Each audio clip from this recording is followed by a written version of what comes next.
थेफा खाख्लारि रादाब बुथुमगिरि नोंथांमोनखौ आंनि चेनेला बयखौबो वेलकाम खालामो।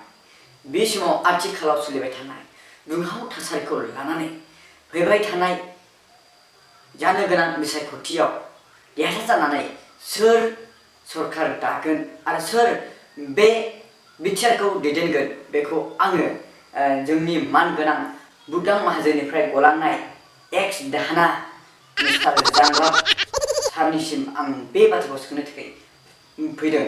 मानोना बिथांनियाव भटार्स गैया। दिनैहाय गुबुन गावबागाव जायफ्रा भटार दङ बिसोर गावनि बिजाथिखौ देरहागोन होननानैहाय गासैबो बुङो। सोरबा होनो BJP AGP Congress BPF UPL गासैबो दिनैहाय गावबागाव पार्टिखौ देरहागोन होननानैहाय दिनैहाय बुङो आरो गासैबो बिजाथिफ्रा देरहासार जागोन होननानैहाय गासैबो मेल मिथिंफ्राव फोसावदिंनायखौ जोङो नुनो मोनदों। बे समावहाय बिथांनावहाय भटार्स गैया। दा बिथाङा गेजेरनि जानानैहाय मा बुङो आं फंनैसो सोंनो दिनैहाय सारनिसिम फैदों।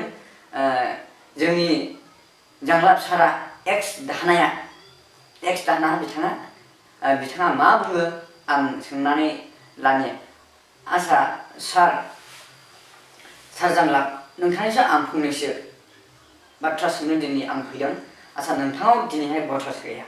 दा नोंथाङा गेजेरनिहाय जानानै जे फैबाय थानाय बिसायख'थि बेवहाय देरहासार जानानै बबे पार्टिया सरकार दागोन बेखौ सार नोंनि साननायावहाय नोङो बबे पार्टिया देरहासार जानो हागोन बेखौ एसे रायजो राजाफोरनो एसे मिथिहोदो। मिथिनो थाखाय आङो सार नोंथांखौ आं खावलायनाय जाबाय। खुलुमबाय। आंनि मुङा जांलाब खाख्लारि। आङो एक्स दाहाना दाख्लैसो गबोदों बुदां हाजोनिफ्राय। आंनाव भटार गैया। दिनै आं बिथांनि चेनेलखौ बिथांखौ आं हामबाय होनदों। बिथाङा दिनै आंनिसिम मोगा मोगि बे सोंनाय हाबाफारियाव हरखाबै नुजाफैनानै आंनाव सोंफैबाय आथिखालनि गुदुं थासारिखौ लानानै बिसायख'थिखौ लानानै कारेक्ट एन्साराव नांदों। नोंथाङा जि सोंदों बे कारेक्ट। आथिखालाव दुंहाव थासारि गासैबो जायगायाव केम्पिं जादों, इलेक्सन जादों, गिदिंबायदों। गासैबो बिजाथिफ्रा देरहागोन, गावखौ देरहानो थाखायसो गेमखौ गेलेयो। बयबो देरहादों। सोरबा पार्टिया जुदि जेनदों होनब्ला बिनि मानसिया निल जागोन। गासैबो खाबगोन, बिनि पिएसफ्राबो खाबजोबगोन।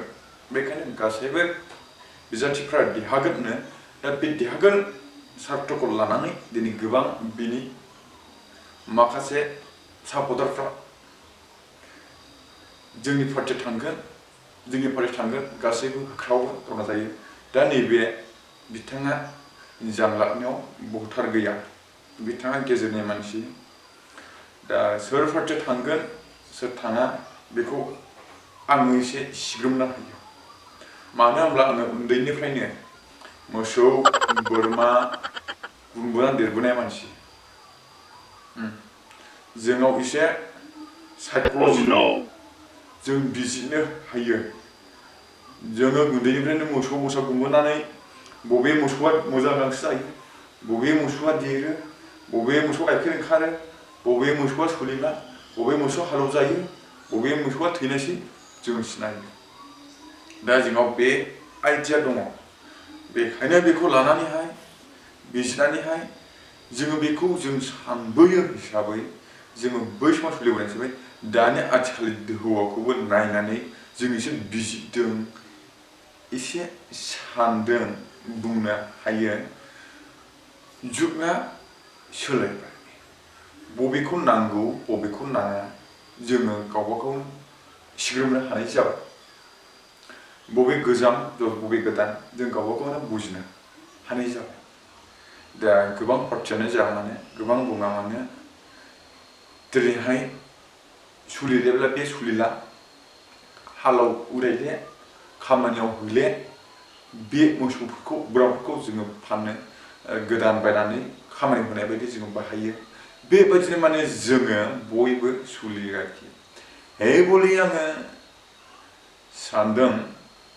दा बेखौ सिन्था खालामनानै जेब्ला नायोब्ला बिजिरोब्ला आथिखालावनि फैगोन जि बिटिआरनि सरकार, बे सरकारा एक्जाक्टलि आं बेखौहाय दिनै बुंनाय नङा आं मिथिदों नाथाय दिनै बुङा आं बिनि जायहा सरकार दागोन जाय पार्टिया दिनैहाय देरहासार जानानैहाय बिटिआरखौ दैदेनगोन बे पार्टिनि रिजाल्टखौ आङो 12 तारिखआव होगोन बेखौ आं 12 तारिखआवसो नोंथांनि सिगाङाव डिक्लेयार खालामगोन दिनै खालामा बेखौ आं 12 तारिखआव खालामगोन बबे पार्टि थांगोन बबे पार्टि देरहागोन आं बेखौ 12 तारिखआवसो आं बेखौ नोंथांमोननो खोन्थानानै होगोन जों सिनायो जों मिथियो बबे उदायो नोंथांमोनाबो दिनैहाय बुजिनो हागौ नोंथांमोनाबो दिनै साननो हागौ बबे मोजां चइस अफ द बेस्ट बबे साबसिन जों सायख'यो सेलेक्ट खालामो मोसौखौबो जों सायख'यो माबा मोनसे बेसादखौबो जों सायख'यो ओंखायनो रायजोफ्रा दा सायख'दों गोबां मानसि सायख'दों सोरबा आंनिखौ सोरबा बैनिखौ एजिपि कंग्रेस बिजेपि बिपि बेफोर गासैबो सोलायदों गासैबो गावबा गावनिखौ सायख'नानै लादों दा बेनि गेजेराव बबे साबसिन बेखौ आरो सायख'बावो चइस अफ द बेस्ट जायखौ बुंदों इंराजियाव ना हिन्दीयावमोनथाय बावबाय आं इंराजियाव ना हिन्दीयाव बुंदों दा बेबायदिनो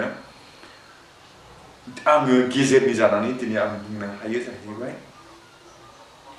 बे मोनब्रै पार्टिनि गेजेराव सायख'नानै मोनसे पार्टिया सरकार दागोन बे सरकार दागोनखौ आङो खाटां नोंथांमोननो खोन्थानानै होगोन 12 तारिखआव आं क्लियार आंनि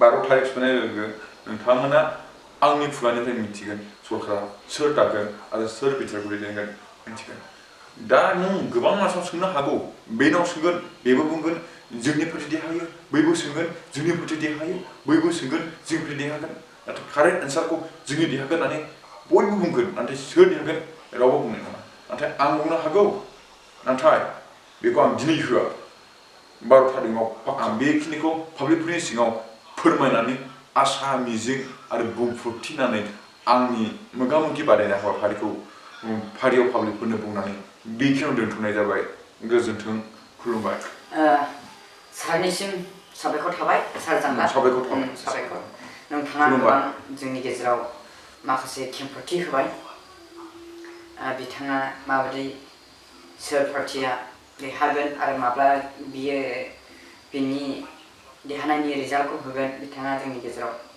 फोरमायबाय सारनिसिम सार जांलापनिसिम हामबाय होनदों सार दिनै बे मोगा-मोगि हाबाफारियाव आंजों थाफानानै माखासे सोंनायनि फिननायखौ दिनै रायजोफोरनोहाय खोन्थानो हाबाय सारनिसिम हामबाय होनो आरो गासै नायग्राफोरनिसिम आंनि गोसो सिंनिफ्राय साबायखर जासिबाय नोंथांमोना बेबायदि गुदुं हट निउस मोननो थाखायहाय आंनि चेनेलखौ साबस्क्राइब खालामनानै ला जाहाथे बेबायदि मोजां चेनेला नोंथांमोननिसिम गिबियै नुहैग्रोयो आरो नोंथांमोना बे गुदुं निउसखौ लानानैहाय गोसोआव गोबां सांग्रांथि थानो हायो बेनि थाखाय आंनि चेनेलखौ साबस्क्राइब खालामनो दाबाव आरो मोजां मोनोब्ला लाइक बयफ्रेन्ड दङब्ला गार्लफ्रेन्ड दङब्ला लोगोसे शेयार होमब्ला आंनि दिनैनि हाबाफारिया एखिनियावनो दोनथ'बाय खुलुमबाय